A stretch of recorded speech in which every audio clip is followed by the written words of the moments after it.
Hello and welcome to the Urban Elementz studio. Today I'm going to be quilting a quilt that a friend of mine made, and I wanted to use something on the panto design that reminded me of some of the floral elements of the fabric. So I pulled out this pattern called Queen Victoria Feathers. This was designed by Bethanne Nemesh. It's one of our copyrighted designs. And I will say that we're really lucky to have such an incredibly talented array of designers that do our pantos. All of our designers earn royalties on the sales of their pantos, and we don't have house designers. And I'm just really proud of the work that they put out and the designs that are available to me and to you. In this particular design, there is a little bit of void space on the end, and so when I line this up on the machine under my Pantograph Gridz, I'm going to go ahead and edit this out so that the design doesn't have any empty space on it towards the beginning or the end, and I could load that up either way, but I'm going to go ahead and get my quilt basted on the frame. I already have the back on there. I've started to choose the thread that I'm going to use for the back and the top, and I'm going to go ahead and load the panto and show you how I get this loaded underneath the Pantograph Gridz and get it edited so I'm ready to start quilting.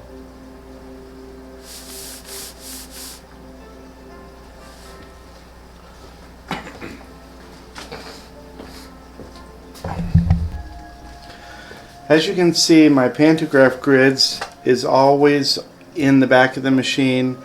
I've used little clips from Command Performance to hold the Pantograph Gridz in place. I also kept the white paper that came shipped with the Pantograph Gridz just to make it easier for me to see on the lines on my black table. I have the center mark marked on my table, and now all I have to do is go ahead and load my pantograph underneath the Pantograph Gridz and get it edited at the two sides, the left and right side of the quilt, so I know where to start and where to stop, and how to edit the design so I'm not continually stitching on and off the quilt, which can sometimes cause a little bit of a problem depending on how you have it basted. So I'm going to go ahead and get the Pantograph Gridz loaded, and I kind of like the way this design even pulls out the flourishes, the tattoos on my machine. Kind of all creating a theme here today. But I'm going to go ahead and get this loaded, and I'll show you how I edit. If you can see here where my needle position is on the edge of the quilt, I've made a red line on my Pantograph Gridz. That's to indicate to me to stop when I'm moving in this direction on the quilting. Also, I didn't have to do much editing. As I come out towards the end, all I have to do is not sew this small piece, and I won't have to come on and off. This very small section here not being quilted at the edge of the quilt is not going to be an issue at all, because the binding of the quilt will also be here, and that little bit is not going to be very evident.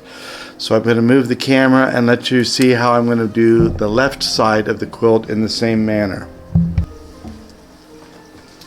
Again, I have the needle position of my machine on the left edge of the quilt, and I've made several strikes with my red pen on top of the Pantograph Gridz.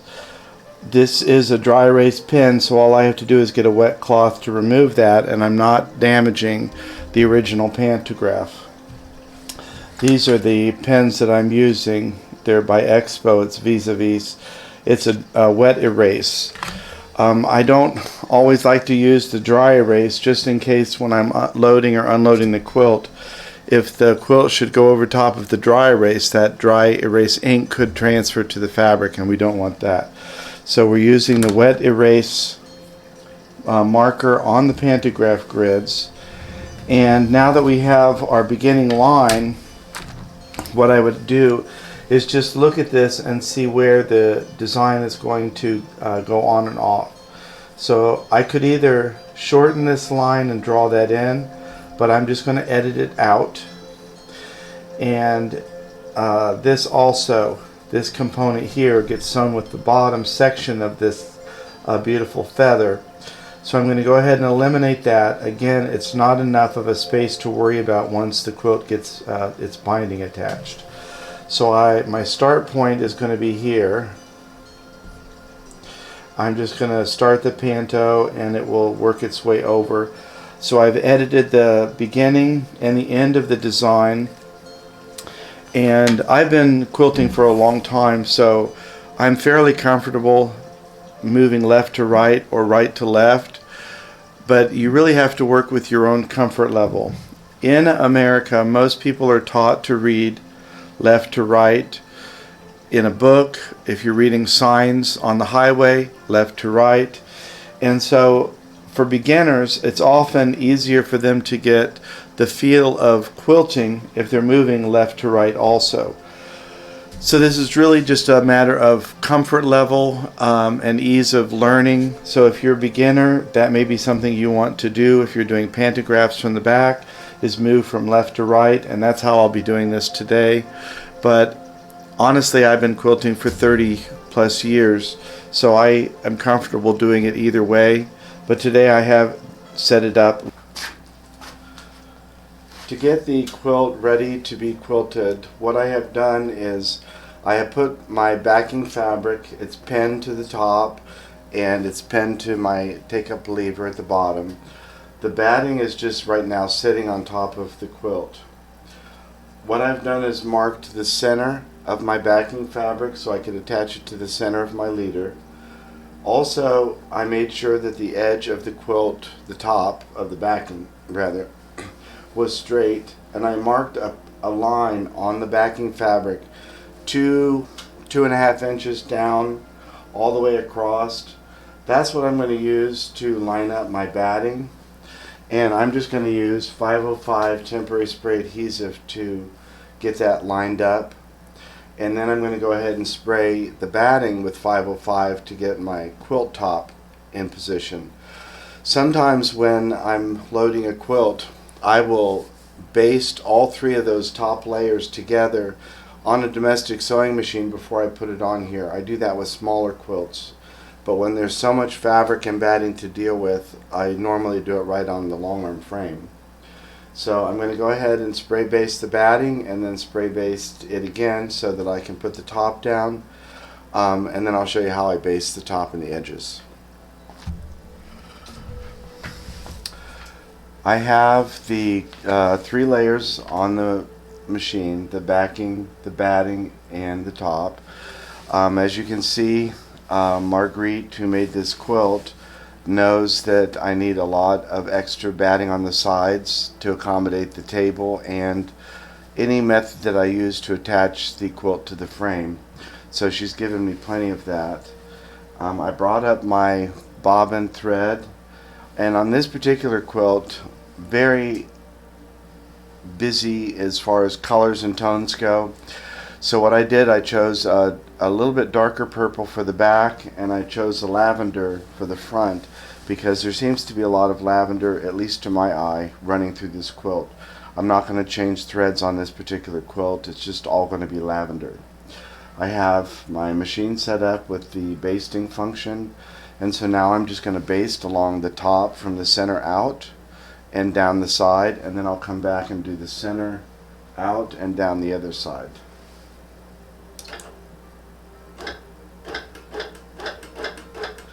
And this basting function really only gives me a couple stitches to the inch, and it's really just to capture the edge of the quilt. I do have my ruler base on, and I have spray basted this edge so you can see that it's not puckering as I go along. I don't always do that, but this is a large quilt and I want to make sure I get it really straight. Also, what I'm going to do as I start, I'm going to use this ruler just to help me keep a straight line as I go down the edge of the quilt.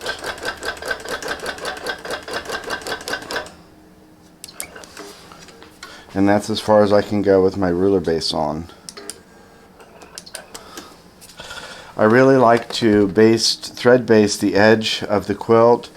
If I were to pin baste this and I'm working from the back of the machine, I could potentially run over one of those pins with the head of the machine, which would knock the timing out, and I don't want to do that. So I'm going to go ahead and thread baste it. That prevents the machine from catching any of the edges when I'm working from the back, because sometimes you can get the foot caught underneath the edge of the fabric, and then it will loop over the foot and sew into itself, and then you have to cut the quilt potentially to get the foot out. So I always like to thread baste the edge, and now I'm going to go back to my center position and do the other side. I've basted the two sides and the top, and I'm going to do first my first full panto run, and then I'm going to go back to the top and do my half pass, which is the echo, basically, just to fill in the space. I already have my thread pulled up and the machine is ready to stop. I pulled my arms up out of the way so you could see this as it stitches out, but I'm going to go ahead and start sewing out the first row on this beautiful panto by Bethanne Nemesh.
I really like the way the quilting comes out on this quilt.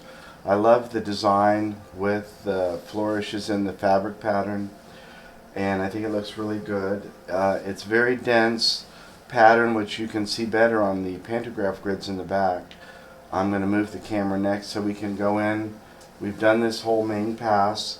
Now I'm going to go back in and do this little fill up at the top, and after that we'll roll the quilt. But I really like the way it's looking so far. The thread I can see on the black, but for the most part it blends in, which is what I particularly like to do when I'm quilting for somebody. I don't want my work to outshine the quilter, so I like my thread to blend in, which this did beautifully.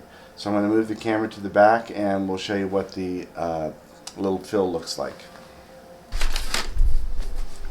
We've already sewn the main panto design on here, the darker line. I know this is a little bit lighter for the camera, but this echo is how we roll up the quilt to make sure that we have the pattern spacing properly. But also at the top or the bottom of the quilt, where you have varying amounts of space left over, where you wouldn't have a room for a full panto, you could use the echo.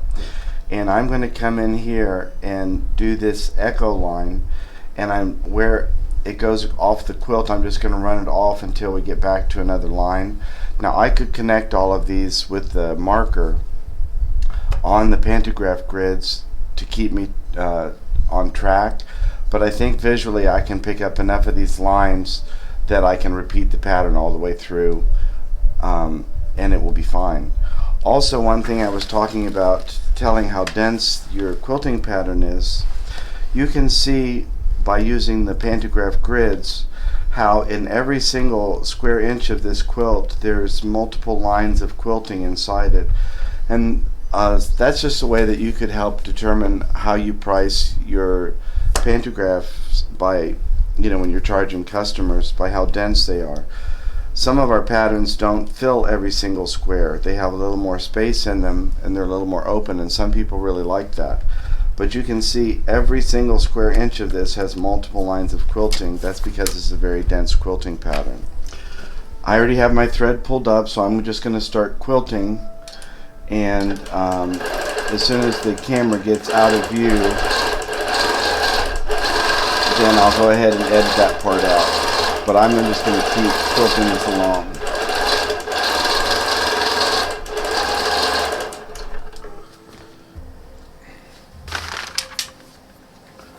I have sewn the first full row of panto. There's only one real pass on this design, and I sewed the top part, the little echo portion, and I'm ready to roll my quilt up to advance to the next row. My needle is dropped directly in a point of the design that's closest to me at the front, and that point will be represented in the back by a laser dot. Let's see.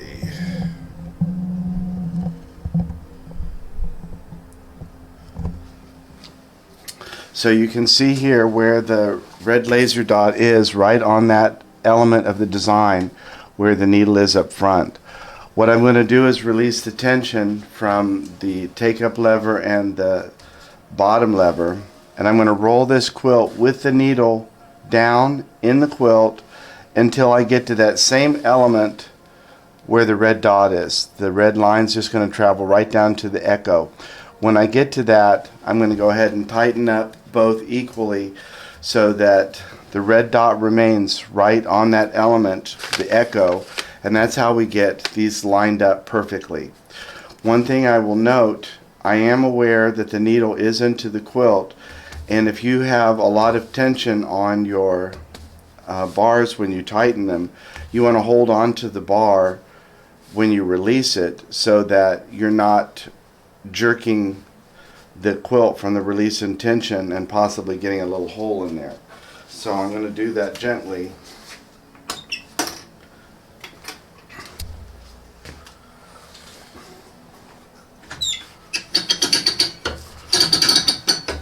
As you can see, as I roll the quilt, the laser light is going right to that point, the echo point.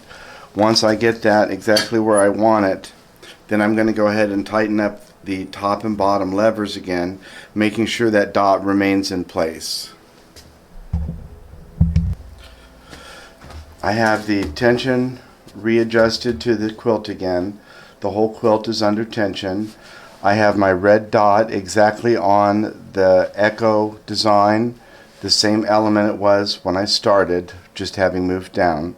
And so I know my quilt is exactly where I need it to be to start the new row. So all I have to do now is raise the needle and go back to my start position, which I had marked here.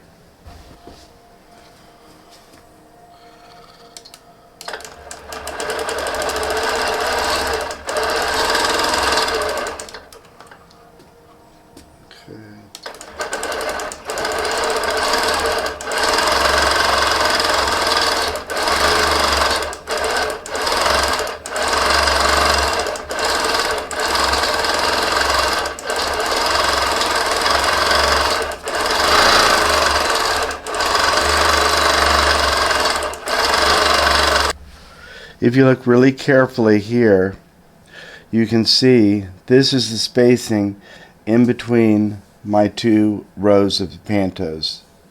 They interlock beautifully. They interlock so tightly, in fact, that it's almost hard to see where one begins and the other one ends. But there's no overlap on any of the stitching. because of the way we rolled up the quilt.